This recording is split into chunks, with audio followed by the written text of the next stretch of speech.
Welcome to Conversations with Toy, a blogcast tackling life one episode at a time. This is the time to air out life's craziest moments. This space is all about speaking about life's hang-ups and ways in which we can leave better than when we started. Topics are all about ways we can find space to be better in life, love, mental space, and health.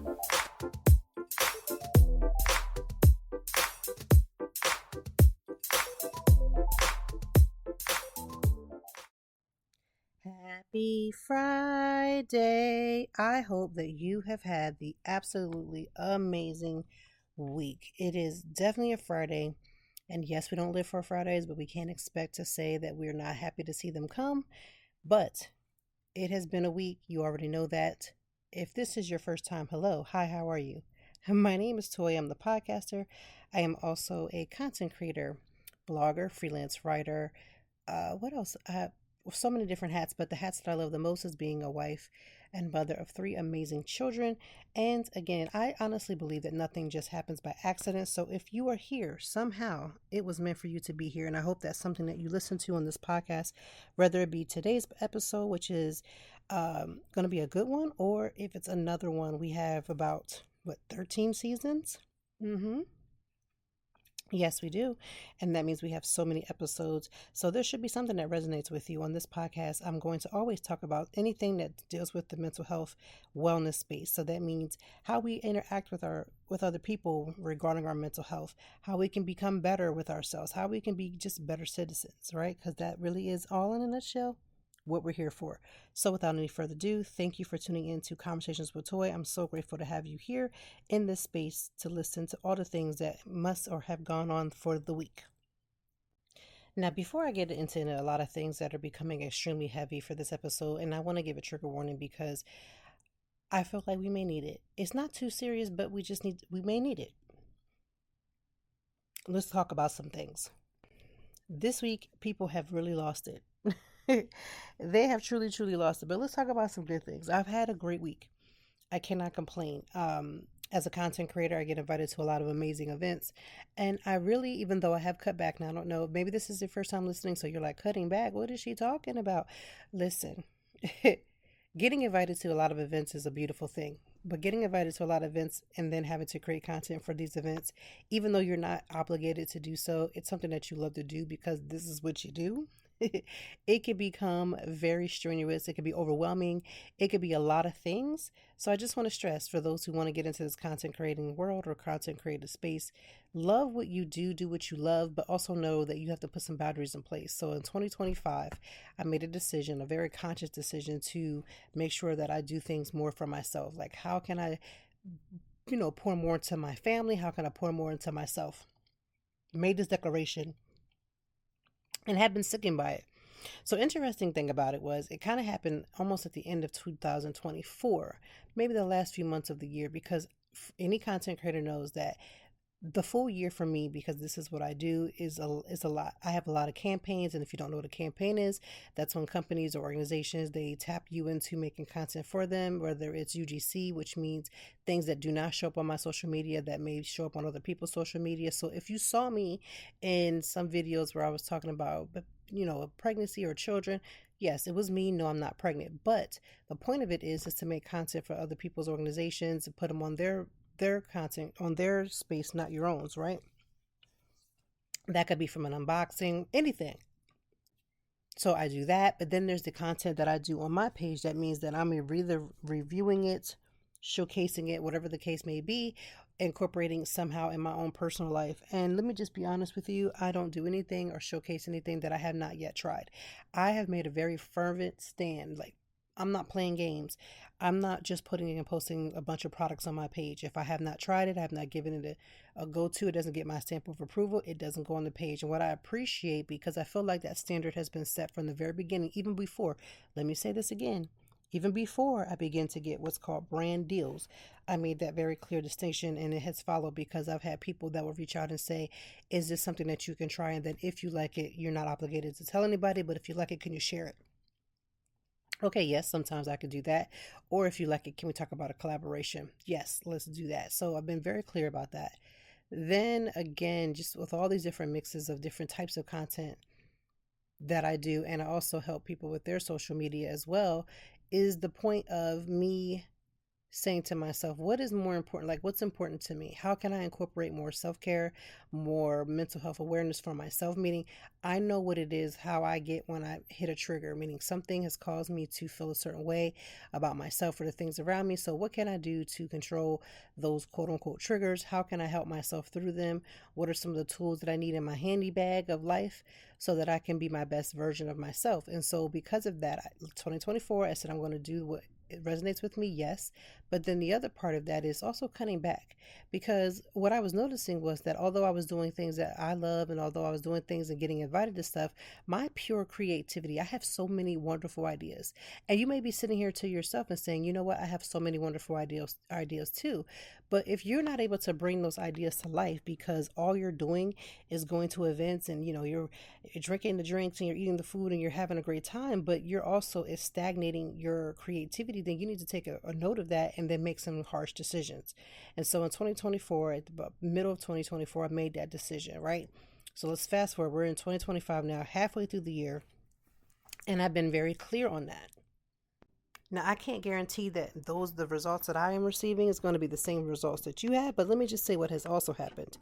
I have probably had more brand deals this year than I have done in many years in the past. Not that I haven't had good years in the past, but I'm just saying this year I really discovered that I've had more brand deals. And I feel like too, because again, I'm trying to stay focused on what's important. I'm cutting back so that I have more space to create, because if I go to 6 events in a 5-day week, just as a work week, right? I go to 6 events in those days, and then I don't have the discipline to record and upload and create and do the things that needs to be done when it comes to these brand deals. I'm not going to get more brand deals.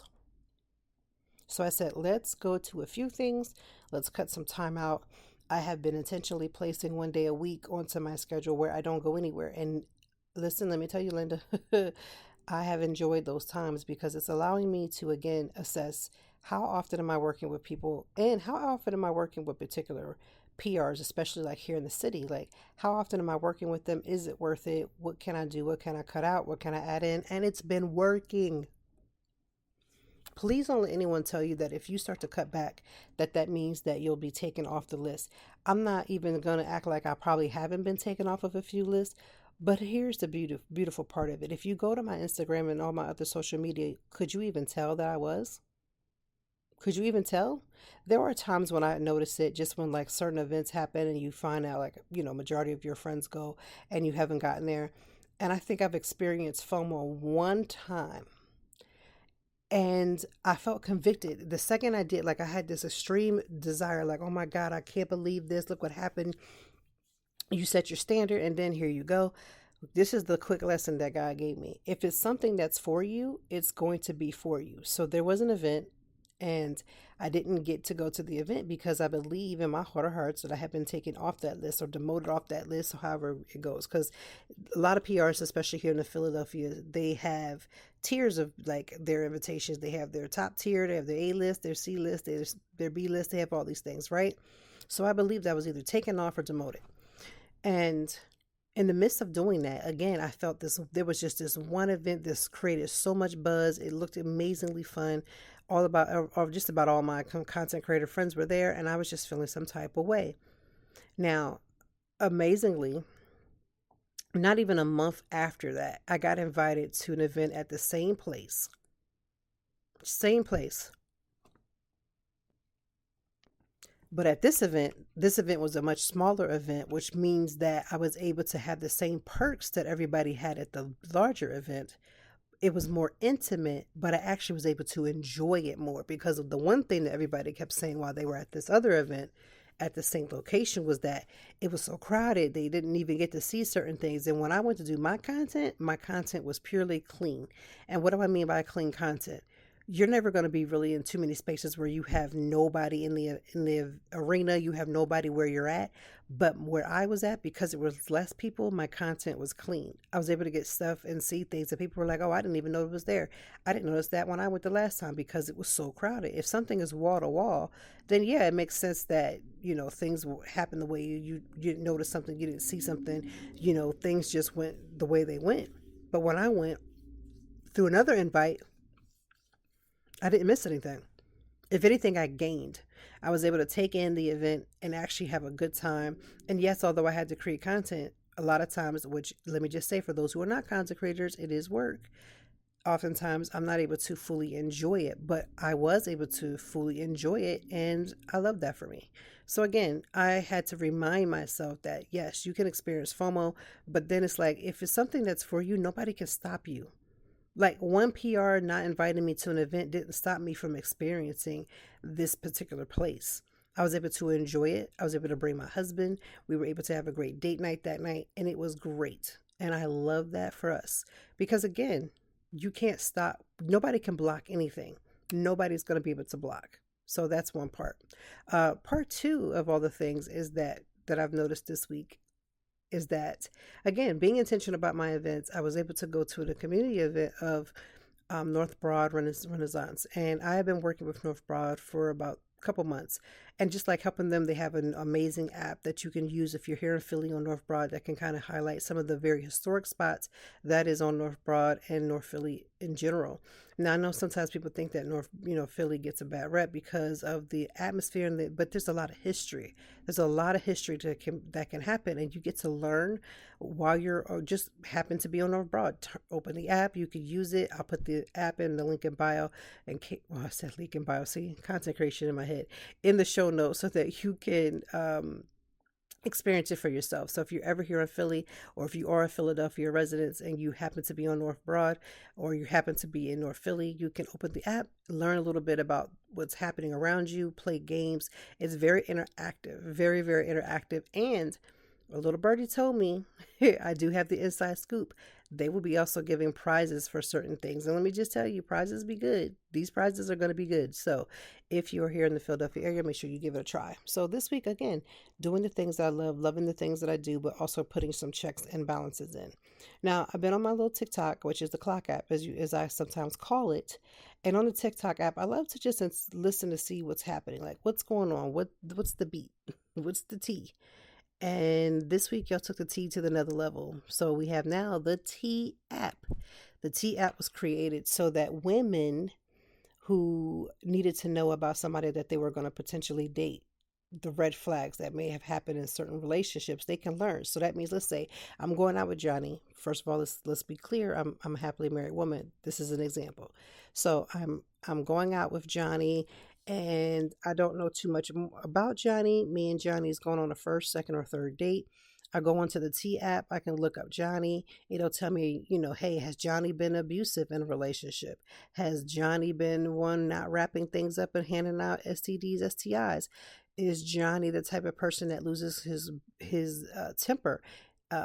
Is Johnny prone to violence? Like, there's a bunch of things that you could talk about Johnny and place it in this app. Now, there are good and there are bad things. And Philadelphia, the T app y'all been on it. Y'all have been on it. Now, some people are saying that some people are lying, but again, it could also be the people that's being featured in it and they don't like it. Could very well be. It could be that people are just making up stories. It very well could be. But y'all, especially the men, y'all are literally on this internet. Y'all are on the internet crashing out right now. And I don't know what to say to that. I have so many thoughts, so many feelings, so many thoughts. But what I will say is that don't be caught slipping if you're a male or somebody on this T app. Don't get caught slipping. And let's also preface, even though I am a married person, and there's a lot of other people that are married, I've been hearing that there have been husbands on this app because nobody cheats more than a married person, whether that's female or male. Because I know as a female, I'd be like, it's those men, but men and women be cheating. So a lot of these men have tried to get or gotten onto the app somehow, and now they're turning the tables. I say, always take everything with a grain of salt. But if there's too much smoke, then there's definitely fire very close by. That's just something that we all know. And so, again, if you find your person that you've been talking to, hitting it up, chit chatting, or giving your body to on a T app, and especially if you're here in Philadelphia, there's like, they have the DC T app, they have this T app, Baltimore T app. Like, it's the same. I think it's really just generally the same app, but you can go in there and look up the people that are in the city or town that you live in or whatever. And I'm just saying the Philly T app has been, that's all I see up and down my timeline. I see a bunch of men crashing out about it, how they go in there.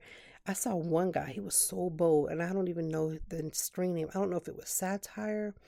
I don't know, but it felt real. I don't know, but he was on there like, if you see me on the T app, yeah, I was on there. I probably should be on there. I'm the mass manipulator. Now, I believe it's satire because what man is going to say that they're who's going to admit to this? Because no woman want to be outwardly with somebody that's going to do that. We know people do that. People fall for the okie doke. I ain't going to say we.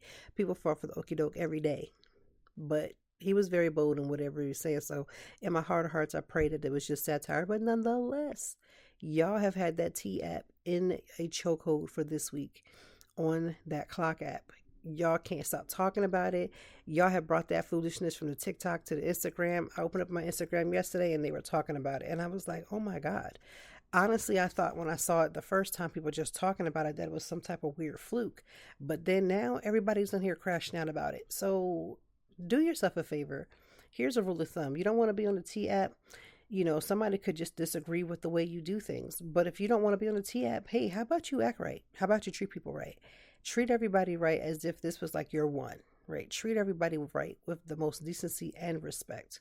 Just do so because it's not worth it. So y'all better get yourselves off that T app. So another thing that has happened this week, and this is where I said we need a trigger warning because you may be feeling some type of way, and I felt some type of way when I read it today. I read that Trump signed an executive order allowing the states to criminalize those who have mental disabilities or those who are, what do they call them? Instead of saying homeless, you say displaced, unhoused. So if there's people who are dealing with drug issues, or if you are unhoused, or if you have mental disabilities, that it makes it a crime to live on the streets, to deal with your mental health issues. Now, here is the problem with that. I have an extreme problem with that, not just because I'm a mental health advocate, not just because I do everything that I can, speaking to the governor, going to different places, raising my voice in different ways. Listen, and I'm going to say this really clear. This is not about me. It's not like I started some revolution, because I didn't. There was plenty of people doing what I was doing before it became very popular. But back in the day, it was so taboo to talk about even having to go to therapy. It was so taboo to say that you were dealing with a mental health issue of any kind, whether it be what people considered a small or to a large situation. It was taboo because people looked at you as a weak. You were weak if you talked about, I'm having anxiety, because God forbid a girl or a guy or just a trans or a binary person could say that they were having some type of mental health issue. It was, God forbid, anybody could talk about these things, because the way that the people in general would look down at you and snub your nose at you would be diabolical. Let me just say that. Let me just also say, and this is coming not just from just worldwide, but even personally, when I first started talking about my own personal mental health struggles and things that I had been going through, which nothing that I said was out of the ordinary. I didn't mention anything that should have even been anything more than what it is now. There were so many people, even in my own personal circle, that was just like, I cannot believe you said that. I would never, people are going to look at you one way or the other. And now it's like, hey, you can use the word therapy anytime. You can talk about it. You can talk about, hey, I'm struggling today. I'm not feeling my best. I need to take a retreat. I need to take a moment. Those are things that you can say now that you could not say before. Okay. What is disturbing? What is absolutely disgusting and disturbing is you would rather put somebody in jail because they have some sort of mental health issue, they have some sort of drug issue, they have some sort of struggle, unhousing, whatever that may be going on, and force these people into rehab. Now, here is a thing. One thing I know about mental health, one thing I know about the will of people, One thing I know about drug habits and things of this sort, you can't force someone to quote unquote get better. And to criminalize this would then make a lot of things go real left real quick. And I know on the surface, it just seems like, well, at least they'll get the help. That sounds good on paper. But are they going to they're going to have a record? Because if they get out and they're back into the same situation, because if you don't get down to the root, if you don't get down to the root of why somebody is going through what they're going through, you're really not helping them. And that's with drugs, that's with being unhoused, and that's with mental health. All of them relate to the same thing. If you don't get down to the root of why or the cause of why something is happening, you are doing yourself an injustice, because you're not going to get them to change whatever it is that they have going on. So then they're going to find themselves in repetitive behaviors, which is happened. I know my husband used to work for an organization here in Philadelphia where people would get, make sure people had access to housing, get them completely set up. I'm talking about furniture, all the things you would need when you first move into a place, groceries, cleaning supplies, all the things that you would need when you first move into an apartment or a house. And those people would still live as if they were still on the street, because you can change the outward things, you can give people things, but if you don't get a heart check, if you don't get down to the nitty gritty of some things, or who's going to take and pay for all this? Who's going to pay for all this? I find that interesting that he would sign something like that, but then also make sure that Medicaid and Medicare was cut, because who's going to pay for all this? Who's paying for everybody to get all this treatment? Because there used to be things like Medicare and Medicaid that would be able to take care of that, right? So you have no Medicare, you have no Medicaid, but you're going to criminalize and put people in jail where normally Medicare and Medicaid would then take care of those things for people while they're in the prison system, while they're having certain things done, or God forbid they're in a drug rehab. But you can't even have drug rehab places if you don't have Medicare and Medicaid, because other states are going to pick up that bill. And some states are already going to be on the struggle bus if all these things and resources are cut. So signing an executive order just to let people know that you mean business, that you're going to make sure that they know that, we making America great again. We don't want to see people on the streets. We don't want to see people who are having mental health breakdowns. We don't want to see certain things happening, but there's no plan. And you know how I know? Because our very own mayor here in Philadelphia did the same thing.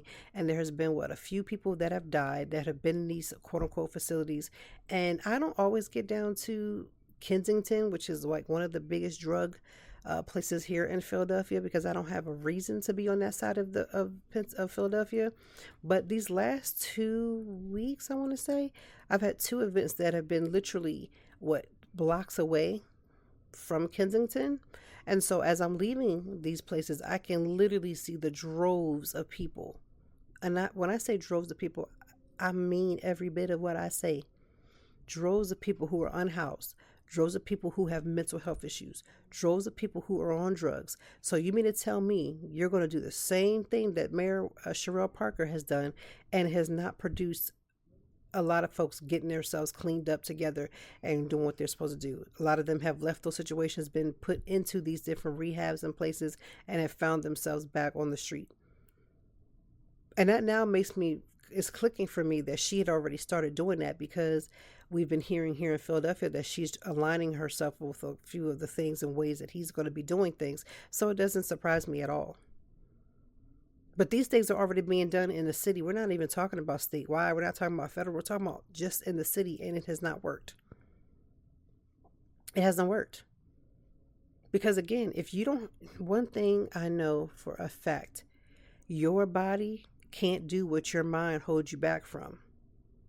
So if you tell yourself, if you've convinced yourself, even if you've lied to yourself and you've said, oh, I don't have depression, I don't have this, I don't have that, I don't have these types of different things, but you really do, but you're not really getting to the meat and potatoes as to why.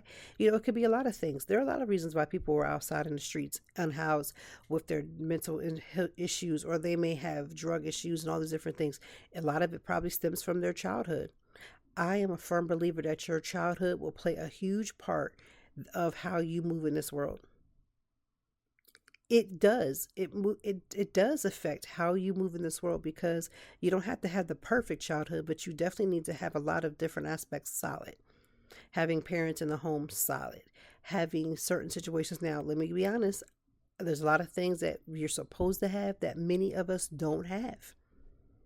And yes, like myself, you can make a choice. See how that choice comes in?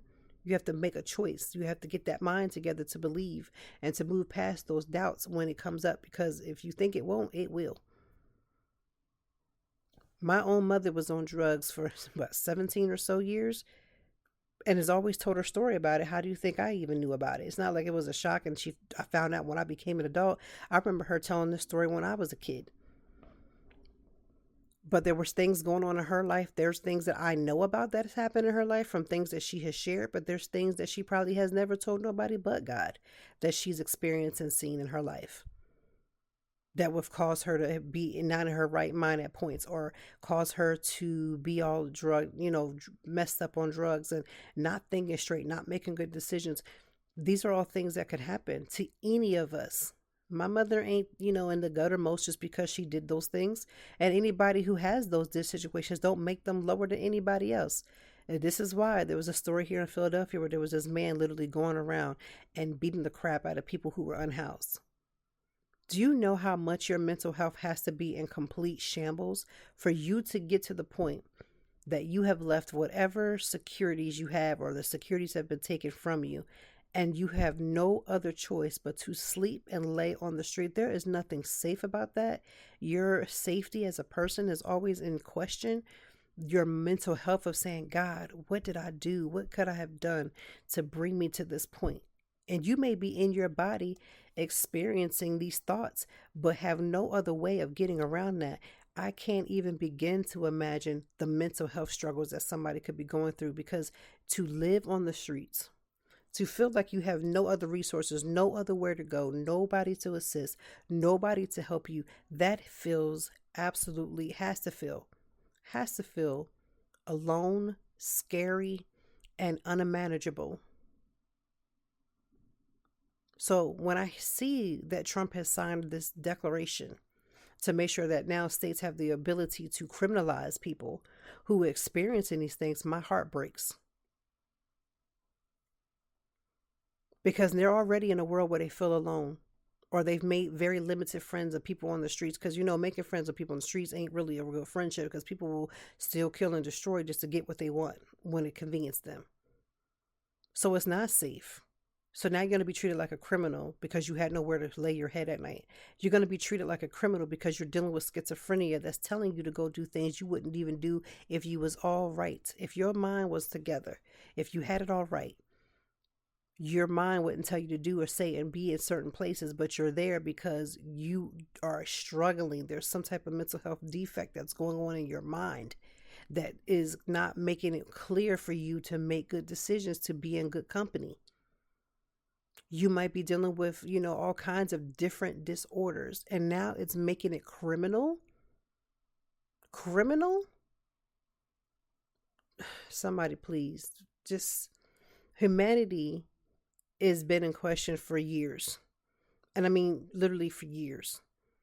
But to get to the guttermost of the most deprived, the people who are at their most vulnerable, and criminalize them. I could get a record for being unhoused. I could become a criminal, be considered a criminal because of these things that I may or may not have had much control over.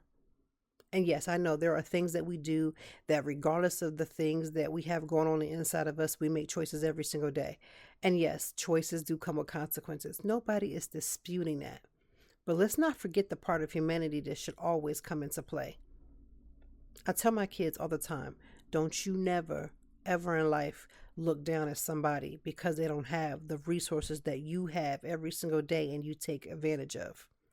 But you're also talking to somebody whose mother had them in a shelter. I've lived in shelters, right? And even though it may not have been a long extended amount of time, I still lived it. And that experience keeps me humble. And even though my kids have all of the things, every widget, every gadget, all those things, I'm the type of mother that's always reminding them, hey, You don't know when you was one step away, and you could be living your life, living large, and one day lose it all. So you never look down on people who you think are the gutter or undermost in you, because one, they could rise up and be the people that's over you. That's number one. But number two, you never know where you may end up in life. And no, I'm not saying that my kids need to go end up like that so they can experience that. Listen, dude, you don't got to do all that. But you always, as a parent, for me, I feel like it's important to let that message be clear. When you see somebody holding up a sign that says, "We'll work for food," or "I'm hungry, can you spare a couple dollars?" Don't look down on them now, and have some wisdom, because you have people that will play you. There's plenty of people who go out here and this is their hustle. They get out there every day and they try to beg for money. It could be a hustle. Use discernment, but never lose your humanity. I may not be able to give $1 every single time, but I can look somebody in the face and say good morning. Just because they're displaced, just because they're unhoused, just because they aren't in that right mind, just because they're on drugs, whatever the case may be, you can look somebody in the eye and give them that human response. Good morning, how are you? I hope things get better for you, and walk away. And if you can't say anything, because not everybody is given to talk to somebody like that, one thing you can always give is a smile and a hello. A smile and hello is free. You don't got to do nothing for it. It don't really cost you a lot to say hello and smile to somebody. Sometimes that could be just enough for them to not have everybody pass by them as if they don't exist. And I get it. A lot of times we pass by people, especially when they're in these types of situations, because we just don't have it. And we don't want to make eye contact, because we know that they're going to ask. You know that they're going to ask, whether you make eye contact with them or not. There's been plenty of times that I've made no eye contact and people have still spoken. But at the end of the day, your smile and a look of humanity is what is at least bare minimum. We should all be doing that.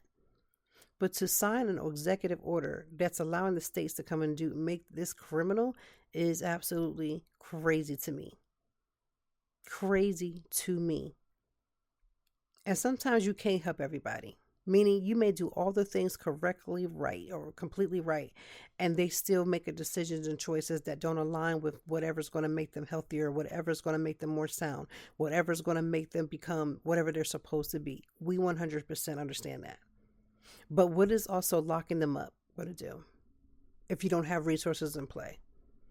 And if you don't have resources, if you have resources in play just because they're in the facility that they're in, whether it be a drug rehabilitation, whether it be jail, regardless of wherever it is, how do you make them successful? How can you make them successful after they've left that covering? Because being in a drug rehabilitation is going to be a covering for you temporarily to make sure you make better choices.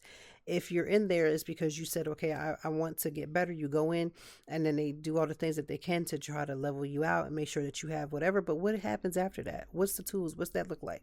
Who's paying for this? If you're cutting all these different resources, if you're cutting off people to be able to get a house, because you're saying it's criminal to be on the house, to not have a house, but then you want to cut things like, hey, affordable care. Or you want to cut things like, okay, we're not going to be able to give so many vouchers for people to get homes, because that's not what we do here. We're done. We're not doing that anymore. So you cut off the resources that you're saying could help them, but you're also making it criminal for them, not you, but for them. And for that, my heart is on so much, just has so much heart heaviness with that. Because again, none of us, and I do mean this, listen, if you are hearing the sound of my voice, you and I, nobody is above having anything and having life happen to you in a blink of an eye. And yes, there's a lot of us who have been through some things and have had the tenacity to get out of them. But a lot of that with tenacity means that you had some level of support along the way. You don't do things, even if you say, oh, I did it by myself. I went to work. I pulled myself up by the bootstraps. I love that for you. But do not tell me you didn't have some type of support along the way, even if it was just emotional support. Somebody saying, you can do it.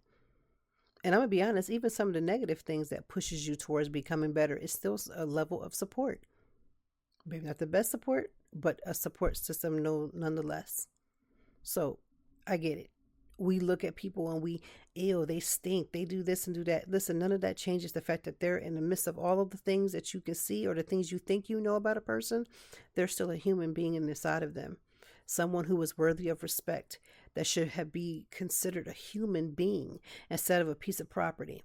Because what he signed just made sure that the jails and the systems get their money. So you're going to put everybody in jail for all these different things that they have going on.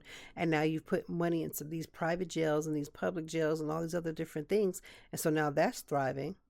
but nothing else is. But did I expect less from somebody who would make alligator like a concentration camp in Florida? Did I expect anything less? Probably not.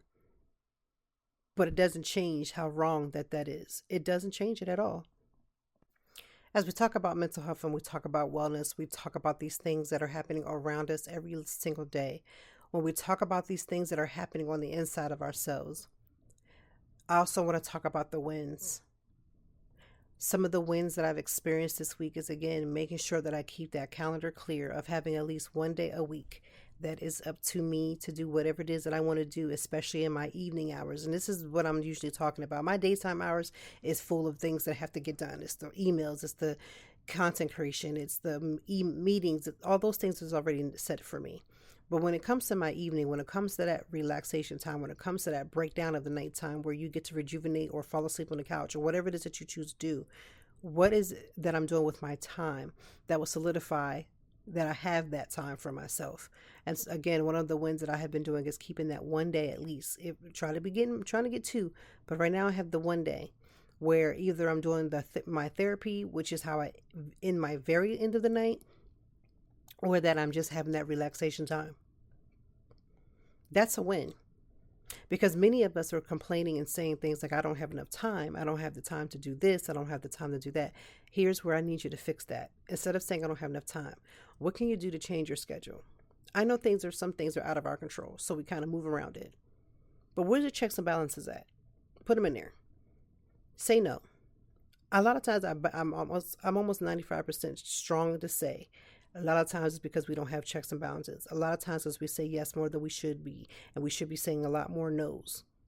We should be saying a lot more no's to a lot of different things, but we're unwilling to do so because we're a little scared about how that may look.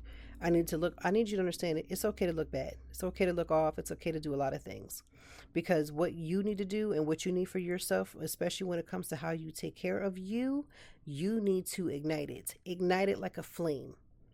Because one of the things that I've learned is that if you do not fill your own personal cup and you give everybody everything of you, you are the ones that looks defeated, depleted, and it does not do anybody good around you, because you're going to go Katie Kaboom. You're going to have one of those wonderful triggers that we love to talk about. You get angry. I've realized more and more of myself. There's times when I find myself in anger, when I'm moving in anger, it's because I didn't say no. It's because I didn't put a checks and balance. And you know what the biggest thing for me is that I've recognized when I move in anger is because I have not expressed what it is that I want.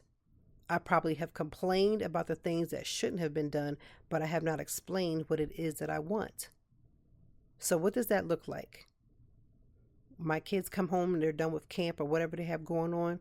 And it's like, hey, y'all the ones that's in here tearing up the house. You got to put the house back. And so instead of saying, y'all never clean, y'all never do, y'all never have this, and I'm tired of cleaning up, I'm tired of this, grandpa. And they're basically saying by their behavior, that's just too damn bad. By their behavior, not by their mouths. They love to live. They love that good breath. They love to take that good air in. They're not crazy. But one of the things that I've changed, instead of saying is, you never do, why can't? I'm always coming home and looking. Hey, when I come home, I expect the living room to be put back together. I expect the dishes that you've used in the daytime to be clean. I expect your rooms to be clean. When I come in the house, I want to see my house put back together. I don't want to work or been out all day or had meetings or whatever the case may be. And I've done all these things to come home and see all this house tore up. So here's what I expect. I expect you to take care of the living room space where you've been. I expect you to put your playroom together. I expect the rooms to be clean. I expect the dishes to be done.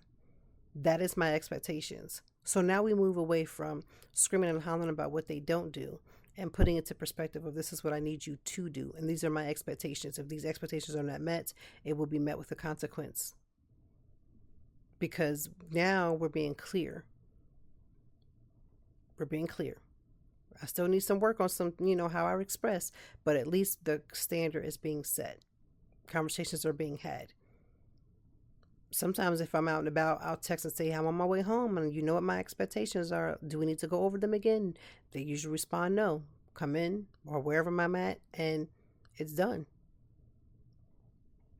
Because it's important. Sometimes we say yes to too many things. We don't say what we expect. We don't even say what we like. We don't even say what we desire. We just go, we're ready to go off. And that's not healthy for nobody. So that's been some of the wins, being more clear about the expectations, having that one day to not go anywhere. Like I said, my husband has gotten sick recently, so I've been doing the driving. He won't be able to drive for the next couple of months. So it's been up to me to get us from wherever we need to be. And that means everybody in the house. And some days it's been better than others. And there's days when it's super stressful. And like I told my husband when this first happened, I don't mind taking him or anybody anywhere. There may be times where I may not have the best response to having to do it, but I don't have a problem with doing it. But even with that, can we have a day? Is there a day? Like, can we put a day in there where we don't go nowhere, where we don't do nothing, where nobody has to be anywhere because it's the summertime? It's not even, school year. That's going to be a whole nother level, whole nother bag. Whole nother bag. Some of my other wins have been trying to check my anxiety. I've never hid this. I've been talking about my anxiety. This week I had a meeting and I kept dreading this meeting. Two meetings that kind of worked themselves together, and I was dreading this two meetings. So my mind in my head, I was telling myself how bad this meeting was about to be, and I was about to be prepared. You're not going to roll up on me. See, I like to be prepared for stuff. So I'm like, oh, you're not going to roll up on me, and you're not about to have no meeting on me, and I'm not prepared, and I'm going to be ready for this. I'm going to be ready for that. None of that actually happened. That's literally how anxiety works. It tells you something's going to happen, so you're in defense of something being happen. And I noticed, again, that anger that I talked about, that anger happening is a response to my anxiety.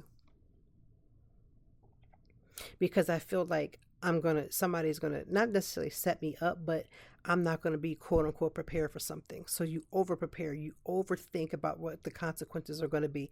And I'm happy to report those consequences, or whatever the case may be, those things that may happen, it actually didn't even happen from either one of them.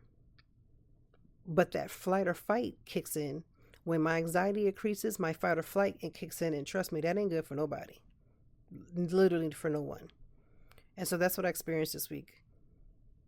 But being in control, recognizing that I could see it happening, I was like, I could see it. We getting into that little danger zone, and learning how to control myself. Another win for me this week is just recognizing that people are going to do and have their opinions and move the way that they choose to move in life. I don't have to respond to everything.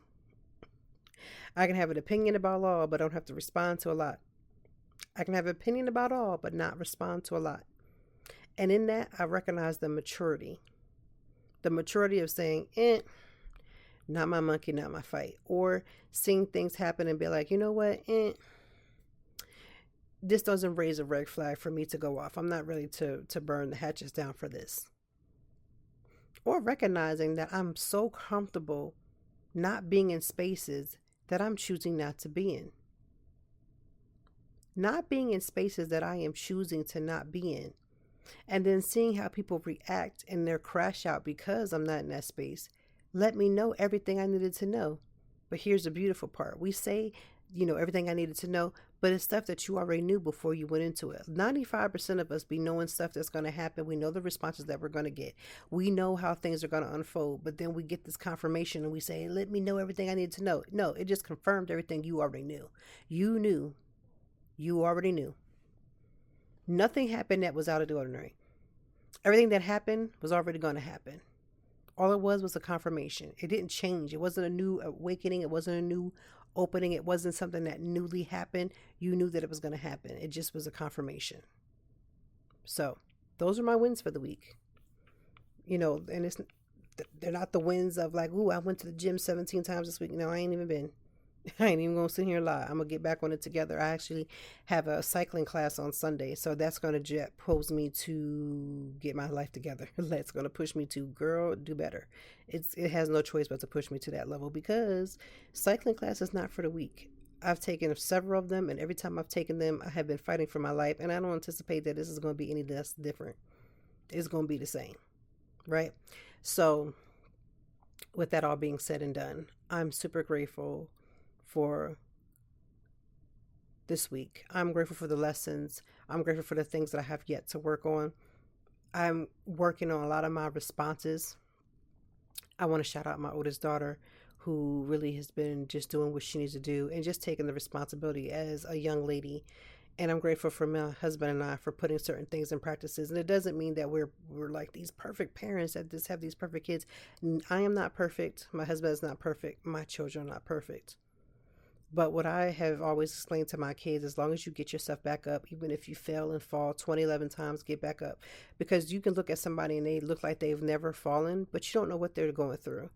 All you can say to yourself is, if I never gave up, even if I've fallen 20 million times, my strength comes in and not giving up. Because it's when you give up, it's always, usually when you get ready to give up, it's like at the time when that breakthrough happens. But, we're impatient people, so we don't want to wait for that moment. And all I can encourage you to do is don't quit. Don't quit on yourself. You will have people will quit on you. Let me just say that if you haven't lived long enough to know that lesson, don't let life have to teach you. Know this from the gate. People will quit on you. Your husband will quit on you. Your wife will quit on you. Your kids will quit on you. Your friends will quit on you. 2 lessons can come from that. If they're quitting on you, maybe it's because you need to work on some things within yourself. You are pushing people away in your circle. You are mistreating people around you. Even if you knowingly or unknowingly, you are making people feel a way about you, and you need to work on that. Because if everybody seems to be like taken back by you, and you cause or you leave a stench in the air, not because you stinking, because you ain't washed or nothing like that, but because your attitude is ugly. If this is what you're experiencing, this is not a time to point out, it's a time to point in. That's lesson number 1. But lesson number 2 is you can be sweet as pie. You can be a great person. You can have all these great attributes, but life happens, and you find yourself in a position where you have to decide, are you worth it to not quit?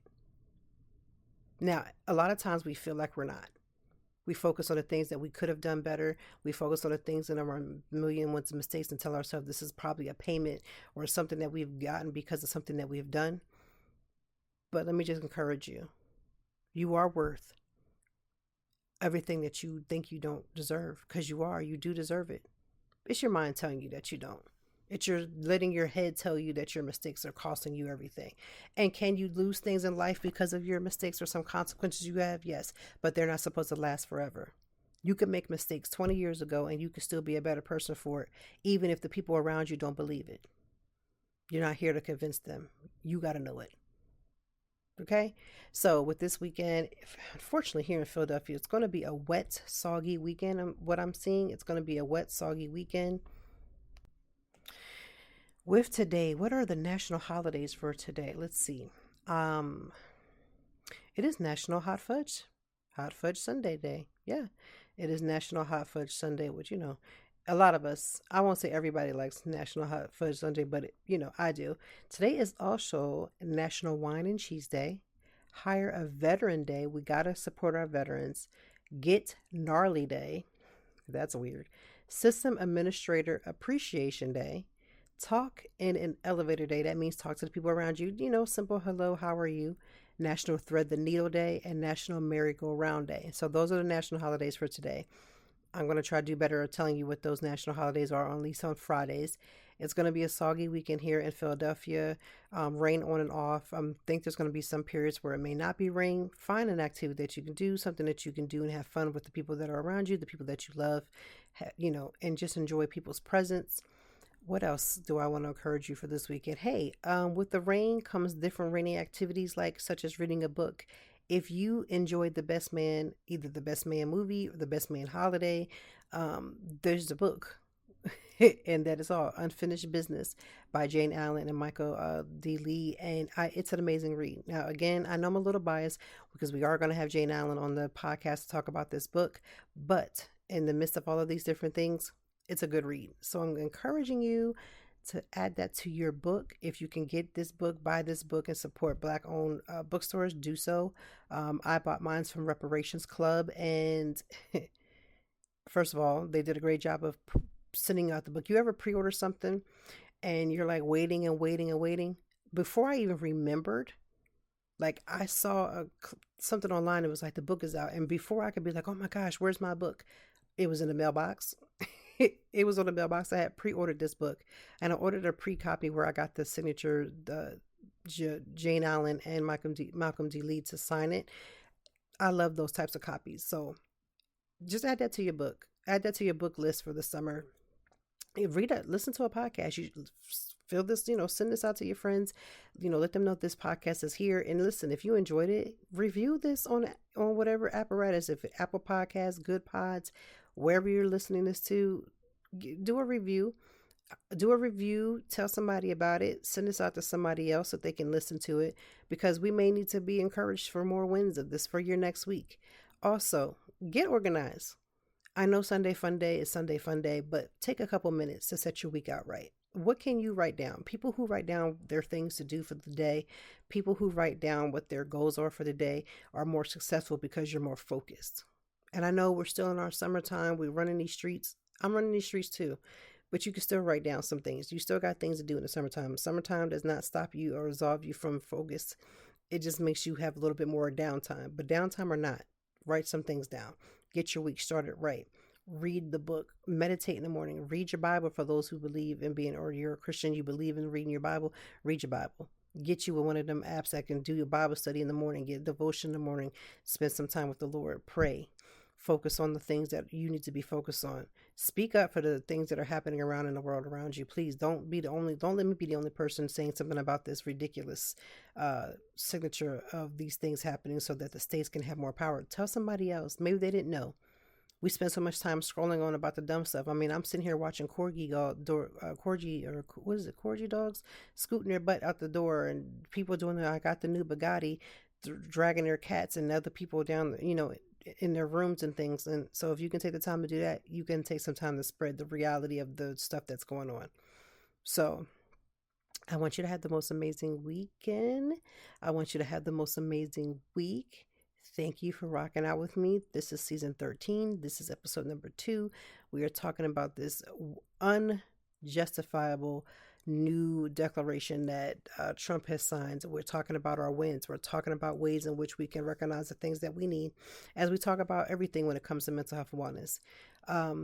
Continue reading, continue soaring, get to the beach, have some downtime, be focused. I know it's a lot.